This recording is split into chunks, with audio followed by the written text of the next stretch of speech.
जय हिंद बच्चों। आज हम लोग ग्लोब और अक्षांश देशांतर के बारे में जानकारी लेंगे। नहीं जी? Yes sir. और यह टॉपिक है 6th क्लास का। किस क्लास का है? 6th क्लास का। रिवीजन क्लास है। तो पहले भी हम लोग ग्लोब के बारे में बहुत सारी जानकारी हम लोगों को दिए हैं और खास तौर पे अक्षांश और देशांतर के बारे में जानकारी देंगे। तो पहले हम लोग जान लेते हैं कि छोटा सा टॉपिक है ग्लोब और मानचित्र के दोनों में क्या डिफरेंस है। ग्लोब के बारे में हम लोग जानेंगे। ग्लोब जो है हमारा है, इसको जान रहे हो? ये क्या है? ग्लोब है। और ये क्या है? ये मानचित्र है। तो दोनों में बेसिक अंतर क्या है बता रहे हैं।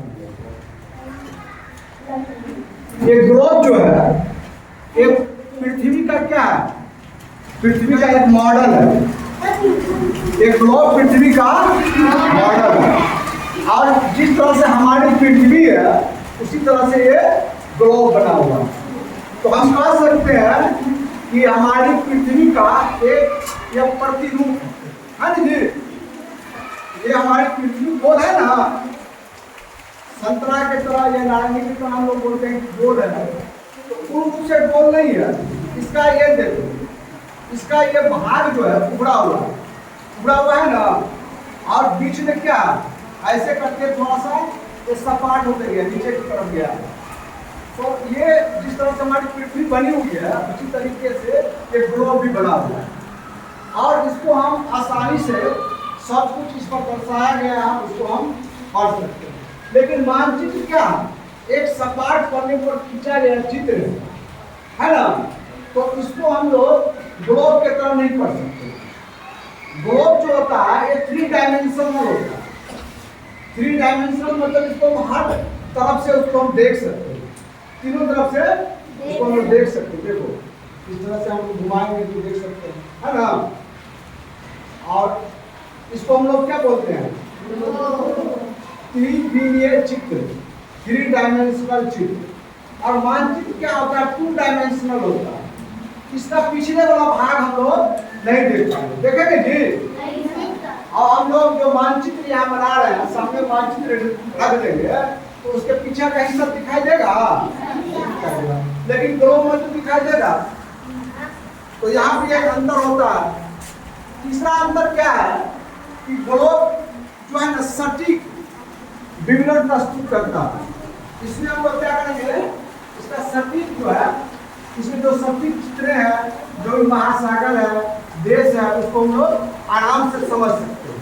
लेकिन मानचित्र पर समझना थोड़ा सा कठिन होता है। तो ये हो गया तीसरा, है ना। चौथा क्या है? सबसे महत्वपूर्ण चीज है कि मानचित्र में हम लोग एक एक राज्य को अलग अलग पढ़ सकते हैं। जैसे कि यहाँ पर देखो ये भारत है, क्या भारत है, तो भारत का इसमें हम लोग कोई राज्य को देख सकते हैं? नहीं देख सकते। और इसी को मानचित्र में हम यदि यहाँ पर बिहार का मानचित्र है तो बिहार का मानचित्र हम लोग देख सकते हैं। Yes sir. किसी भी राज्य का स्पेसिफिक देख सकते हैं, लेकिन ग्लोब में ऐसी बात नहीं होती। तो लोग जान गए नहीं ग्लोब और मानचित्र में क्या अंतर है। तो मानचित्र क्या होता है, इसका हम लोग बृहद विश्लेषण करके उसका अध्ययन कर सकते हैं। मानचित्र बहुत सारा हो सकता है, नहीं जी। एक होता है कि भौतिक मानचित्र। भौतिक मानचित्र में क्या होता है, उसमें पठार पहाड़ इसके बारे में हम लोग जानकारी लेते हैं। उसको हम लोग क्या बोलते हैं? भौतिक मानचित्र, है ना। एक होता है राजनीतिक मानचित्र। राजनीतिक मानचित्र में क्या होता है कि वहां से हम लोग जो राज्यों की दूरी है, राज्यों की दूरी है, उसका जो क्षेत्रफल है, उसका जो चौहद्दी है, इसके बारे में हम लोग जानकारी हासिल करते हैं। हमारा भारत का कितना दूरी है या किस देश से वो लगता है उसका बॉर्डर, तो इस सब के बारे में जानकारी हम देते हैं राजनीतिक मानचित्र के द्वारा। तो मेरा ये कहने का मतलब था ग्लोब जो है हमारा पृथ्वी का क्या है? एक प्रतिरूप है, मॉडल है।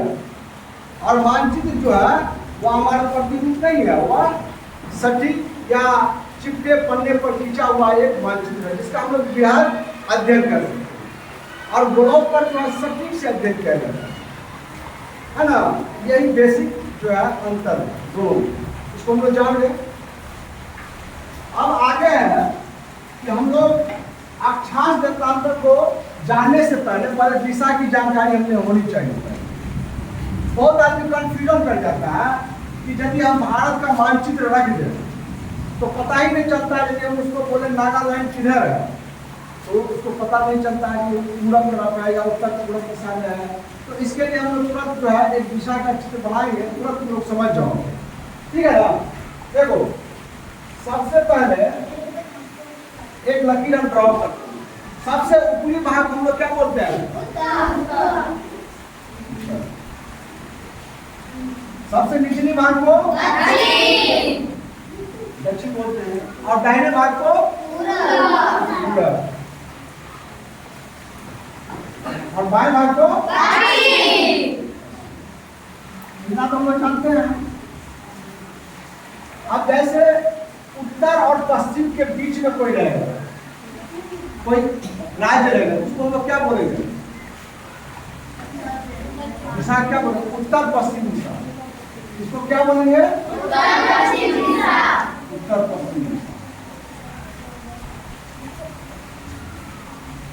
और पश्चिम दक्षिण में जो भी रहेगा राज्य या देश जो भी रहेगा तो क्या बोलेंगे? पश्चिम दक्षिण है ना। इसी तरीका से पूरब और दक्षिण के बीच में जो भी चीज रहेगा उसको क्या बोलेंगे हम लोग? पूरब दक्षिण। और उत्तर और पूरब के बीच में जो रहेगा उसको क्या बोलेंगे? उत्तर पूरब।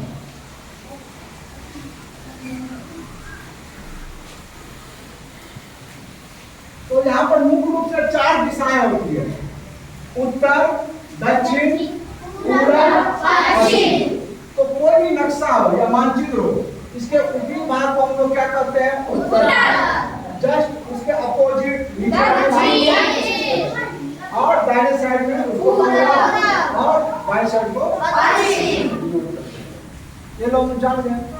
इसके बाद ये 2 और दिशाएं होती है, एक होता है पाताल और एक होता है आसमान। तो कुल मिला के कितने दिशाएं होंगे? 10 हो गया जी। यहाँ पर 8 है ना। एक उत्तर पश्चिम, एक पश्चिम दक्षिण, एक पूरब दक्षिण, एक दक्षिण और एक उत्तर पूरब और पश्चिम। तो यहाँ पर कितने दिशाएं हैं? और एक हो गया पाताल और एक हो गया आकाश। तो कितना हो गए? लेकिन यदि पूछे परीक्षा में जो मुख्य दिशाएं कितने हैं तो 4 दिशाएं, यही उत्तर दक्षिण। ये जान गए। ये हो गया मानचित्र पर। जैसे हम लोग का ये मानचित्र है, यहाँ देखो, इसको देखो, ये सबसे ऊपर वाला क्या हो गया? उत्तर। दक्षिण में ये हो गया, पूरब क्या हो गया और पश्चिम में क्या हो गया? ये सर। तो हम कह सकते हैं कि उत्तर में क्या है? जम्मू कश्मीर है ना। दक्षिण में क्या है? तमिलनाडु है, कर्नाटक है, आंध्र प्रदेश है ना जी। और दक्षिण में क्या है? इधर ये पश्चिम में देखो गुजरात है, महाराष्ट्र है, कर्नाटक। एक तो किस दिशा में है?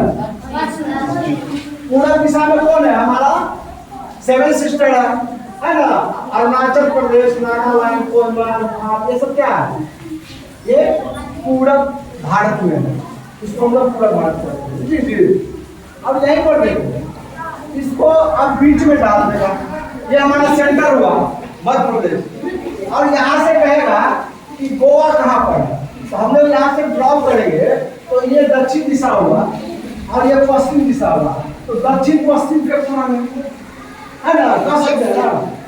यहाँ पर यदि कोई है, यहाँ पर आंध्र प्रदेश हुआ या उड़ीसा हुआ, जो भी राज्य है, उसको यदि यहाँ से हम लोग खींचेंगे तो कह सकते हैं दक्षिण और पूरब की दिशा में होता है। तो इसी तरह से हम लोग एक मानचित्र पर अध्ययन कर सकते हैं दिशा का। इसी तरह से हम लोग को ग्लोब पर भी करना। अब इसको हम लोग समझेंगे। ये ग्लोब हुआ, तो ग्लोब के ऊपरी सिरा को हम लोग क्या बोलते हैं? उत्तर, उत्तरी ध्रुव, है ना जी? उत्तरी ध्रुव। और नीचे वाले को क्या बोलते हैं? इसको बोलते हैं दक्षिणी ध्रुव।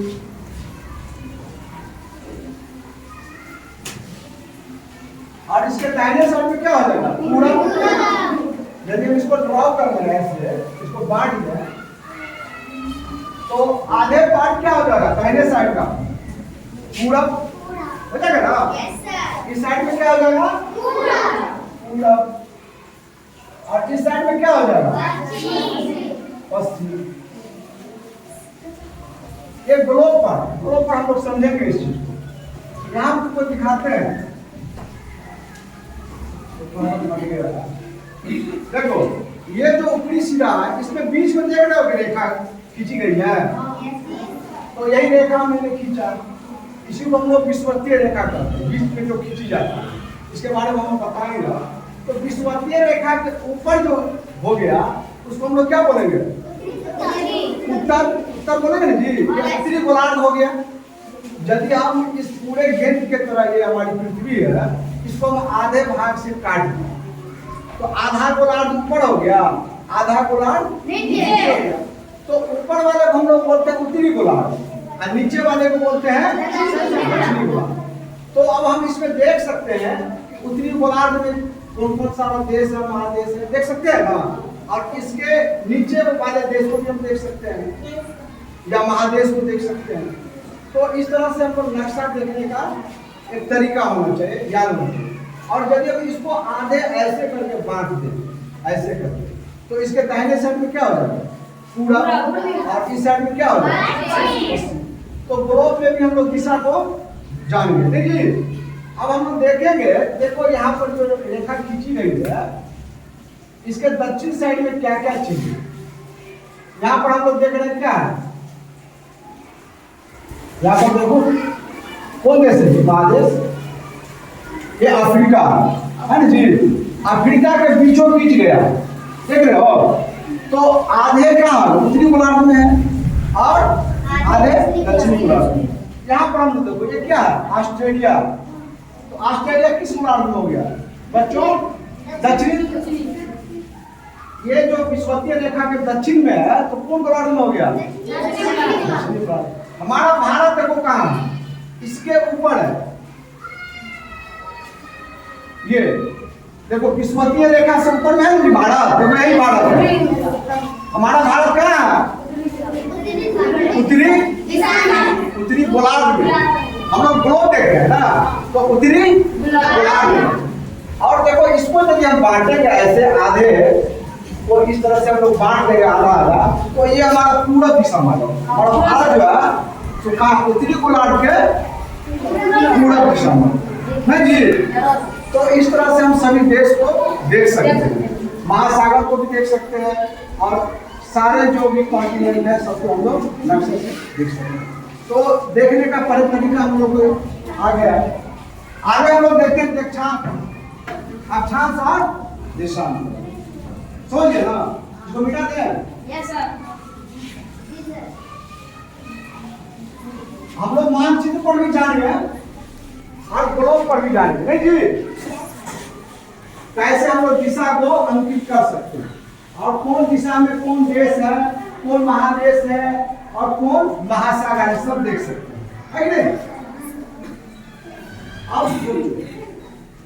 अब सब पहले हमारी पृथ्वी है।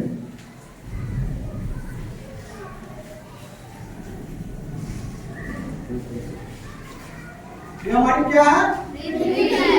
पृथ्वी। हम लोग अक्षांश और देशांतर को समझने का कोशिश करें, ठीक है ना? आप देखो, इसके बीच में जो भी रेखाएं खींची जाती है, उसको हम लोग क्या बोलते हैं? इसको बोलते हैं विषुवतीय रेखा। क्या बोलते हैं? विषुवतीय रेखा।